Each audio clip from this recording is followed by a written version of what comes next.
ഇന്നലെ American market mixed ആയിട്ടാണ് close ചെയ്തത്. ഡൗ ജോൺസ് 0.2% മൈനസിലും, അതുപോലെ S&P 500 0.5% പ്ലസിലും, നാസ്ഡാക്ക് 1.4% പ്ലസിലുമാണ് ഇന്നലെ ക്ലോസ് ചെയ്തത്. താരിഫ് യുദ്ധം മുറുകുന്നു എന്ന് വേണം മനസ്സിലാക്കാൻ. യു എസിലേക്ക് ഇറക്കുമതി ചെയ്യുന്ന സ്റ്റീൽ, അലുമിനിയത്തിനെല്ലാം താരിഫ് 25% താരിഫ് കൂട്ടിയിട്ടുണ്ട്.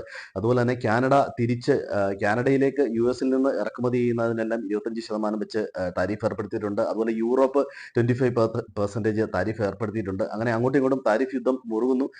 ഇന്ത്യ പ്രത്യേകിച്ച് അമേരിക്കയ്ക്ക് ഇളവുകളൊന്നും കൊടുത്തിട്ടില്ല എന്ന് ഇന്നലെ കേന്ദ്ര സർക്കാർ സൂചിപ്പിച്ചിട്ടുണ്ട്. ഇതിനിടയ്ക്ക് അമേരിക്കയിലെ ഇൻഫ്ലേഷൻ ഡേറ്റ വന്നത് വളരെയധികം പോസിറ്റീവായിട്ടാണ് വന്നത്.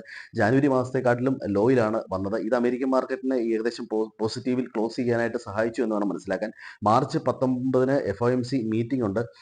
റേറ്റ് കട്ട് കാര്യമായി പ്രതീക്ഷിക്കാൻ ഇടയില്ല. കാരണം ഈ താരിഫ് യുദ്ധം മുറുകുന്നത് ഇൻഫ്ലേഷൻ കൂടുന്നതിനാൽ മിക്കവാറും റേറ്റ് കട്ടിനുള്ള സാധ്യതയില്ല. ട്രംപിന്റെ പ്രധാനമായും ഈ താരിഫാണ് ഇനി ആഗോള മാർക്കറ്റ് എല്ലാം നേരിടുന്ന പ്രധാനപ്പെട്ട ഒരു പ്രതിസന്ധി. ഇനി ഇന്ത്യൻ മാർക്കറ്റ് നോക്കുകയാണെങ്കിൽ ഇന്ത്യയിലും ഇന്നലെ ഇൻഫ്ലേഷൻ ഡേറ്റ വന്നിരുന്നു.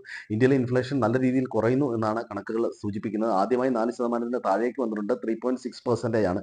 ഫുഡ് ഇൻഫ്ലേഷൻ ആണ് ഇതുവരെ കൂടി നിന്നിരുന്നത്. അതിന് കുറവ് കാണിച്ചു തുടങ്ങിയിട്ടുണ്ട്.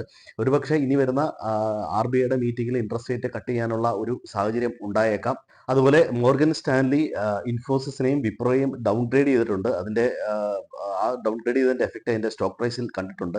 റഷ്യയിൽ നിന്ന് ക്രൂഡ് ഓയിൽ ഇറക്കുമതി ചെയ്യുന്നത് നല്ല രീതിയിൽ കൂടിയിട്ടുണ്ട്. ഇത് കുറഞ്ഞ വിലയ്ക്ക് കിട്ടുന്നത് ഒരുപക്ഷെ നമ്മുടെ ഇൻഫ്ലേഷൻ വീണ്ടും കുറയുന്നതിന് വീണ്ടും സാഹചര്യം ഉണ്ടായേക്കാം. ഇൻഡസ്ഇൻഡ് ബാങ്ക് ഇന്നലെ ഒരു ചെറിയ കയറ്റം കാണിച്ചു. ഇൻഡസ്ഇൻഡ് ബാങ്കിന് പറ്റിയത് ഇൻഡസ്ഇൻഡ് ബാങ്ക് F&O ട്രേഡിൽ പ്രോഫിറ്റ് ഉണ്ടായിരുന്നത് മാത്രമേ ബുക്കുകളിൽ കാണിച്ചിരുന്നുള്ളൂ. ലോസ് കാണിച്ചിരുന്നില്ല. 4-5 വർഷത്തെ ലോസ് ഏതാണ്ട് 1500 കോടിക്ക് മുകളിൽ വരും. ഈ ന്യൂസ് പുറത്തു വന്നതാണ് ഇൻഡസ്ഇൻഡ് ബാങ്കിന് പ്രധാനമായും കറക്ഷന് കാരണമായത്. ഇനി മറ്റ് ബാങ്കുകളിലേക്ക് എന്തെങ്കിലും ഇത്തരത്തിലുള്ള ഒരു അക്കൗണ്ട്സ് മാനിപ്പുലേഷൻ ഉണ്ടായാൽ ഒരുപക്ഷെ ബാങ്കിങ് സെക്ടറിനെ അത് മോശമായി ബാധിക്കാനുള്ള സാധ്യതയുണ്ട്. ഇന്ന് US ജോബ് ഡേറ്റയും അതുപോലെ ഹോൾസെയിൽ ഇൻഫ്ലേഷൻ ഡേറ്റയുമാണ് വരാനുള്ളത്.